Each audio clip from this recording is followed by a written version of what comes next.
தேவனுடைய நாமம் மகிமைப்படுவதாக. இன்றைய நாளிலும் கூட நான் வந்து ஒரு இன்ட்ரெஸ்டிங்கான ஒரு விஷயம் சொல்ல போகிறேன். என்ன அப்படின்னா, நம்ம எல்லாருமே நம்மளுடைய வாழ்க்கையில் எக்ஸ்பீரியன்ஸ் பண்ண ஒரு விஷயம் என்ன அப்படின்னா, நம்ம ஸ்கூல் படிக்கும் போதும் சரி, காலேஜ் படிக்கும் போதும் சரி, நம்ம வந்து எக்ஸாமினேஷன் அப்படின்ற ஒரு காரியத்தை வந்து எக்ஸ்பீரியன்ஸ் பண்ணியிருப்போம். ஒன்ஸ் ரிசல்ட் வந்ததுக்கப்புறமா ஒரு வேளை நம்ம ஃபெயில் ஆயிருந்தோம் அப்படின்னா, நாம் சொல்கிற ரீசன்ஸ் என்னவா இருக்கும் தெரியுமா?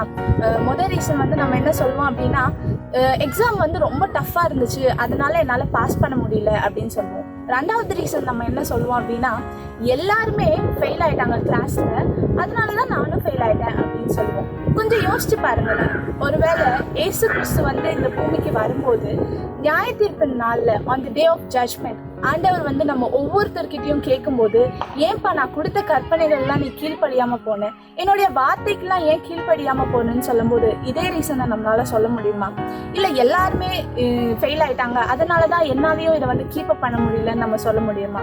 ஏன் அப்படின்னா, சால்வேஷன் இஸ் இண்டிவிஜுவலான ஒரு விஷயம். நம்ம எல்லாருக்குமே நம்ம அது வந்து தெரியும். பட் ஸ்டில் நம்ம இன்னும் அந்த ரீசனை சொல்லிட்டு இருக்கோம் அப்படின்னா, கண்டிப்பாக நியாயத்திற்கு நாளில் நம்மளால் நிற்க முடியாது. ஏன் தெரியுமா?